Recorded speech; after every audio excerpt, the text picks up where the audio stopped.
Oh, right. Yeah. Basically, the final thing that I'm curious to ask you about is that, obviously you've spent a long time studying history, and people often point to history as something we should learn from. And I have been trying to like balance this idea in my head for the past year or two, mainly that there is a lot obviously we can learn from like historical events and past trends and things that happened and how people reacted to things in the past. And then there's this thing that it's kind of quite like that Mark Twain quote is like history doesn't repeat, it rhymes.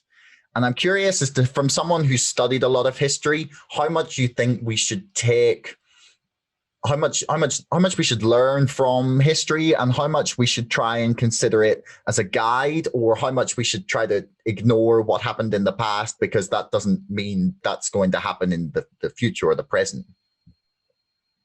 Yeah, it's a very difficult question to answer. And in fact, well, you've written about Brexit, but Brexit, of course, threw up this idea, which I came across time and time again, was that, what would Churchill have done with Brexit? Churchill made his great speech about the United States of Europe, and people on both sides of the argument then use that to sort of justify their point of view. But some things you can't just bring forwards, 70, 80, 90 years and say, it's a bit pointless because there are so many different factors involved. And the fact Churchill did, of course, talk of a United States of Europe, but probably with Britain not in it, Britain would be outside it. So, I don't know what can you learn from the past? Certainly I've learned that force of personality counts for an awful lot in decision making, and really key decisions in history are made sort of by a bunch of generally men seated around a table discussing things and coming up with things. And, taking what I've been looking at most recently is the conferences at Yalta and at Potsdam, is that Stalin was just a brilliant negotiator. Stalin may have been a monster, but he outclassed, Churchill, Roosevelt, and Truman at Potsdam. And so there's the idea, it's quite out of fashion of great men of history, but I think that force of personality plays such a role in decision making, and that is an area that might be worth looking at nowadays, when you have big characters at the fore. Difficult. It's very difficult to answer what you can learn from history. And how you can apply that to the present. What do you think? What's your take, having written your book on Brexit?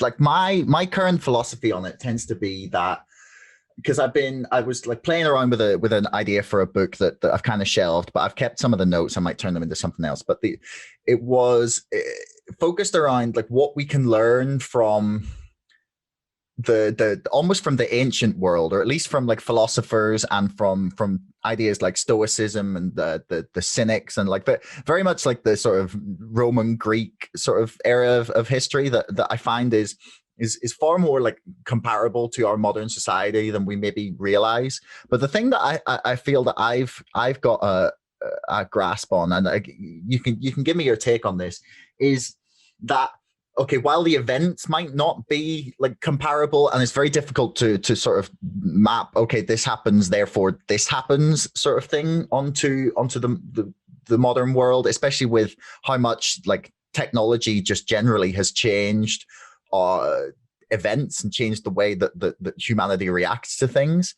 I think the thing that we can like focus on is people, because people haven't changed very much in 150,000 years. Like there's very little evidence that there's any like cognitive or biological difference between us or people 100,000 years ago. And so I think that the thing, at least in my view, is that we can learn from the way that individuals react or have dealt with things, and take some sort of inspiration or guidance from that rather than events themselves. What do you think?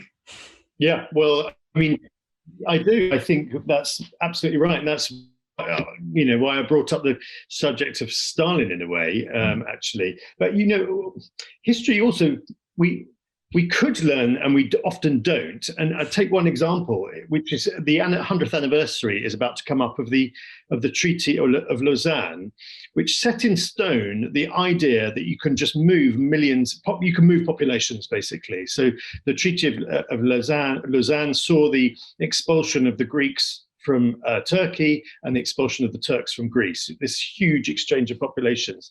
Now, it didn't work. It was a bad idea. And yet, because it had been set into an international treaty, it became something that has been done over and over again through the course of the 20th century. So you had 11 million Germans expelled from areas conquered by the Red Army after the war. And then, of course, you had in Yugoslavia much more recently, you had the exchanges of populations and this total upheaval of people's lives after generations of being in a place. So, often something is done in history badly and then repeated over and over and over again.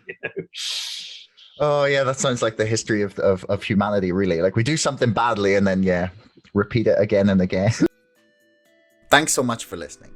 If you enjoyed the show, please subscribe, follow me on Twitter, or sign up to our mailing list. Thanks a lot to our sponsor, ExpressVPN, the #1 most trusted VPN. Get lightning fast connectivity with servers in 160 locations across 94 countries. Keep your browsing privacy safe with ExpressVPN and get a 35% discount on 12 months of ExpressVPN when you follow the link in the description below. Don't forget my book is now out and available to order on Amazon and on bookshop.org. That's Brexit, the Establishment Civil War.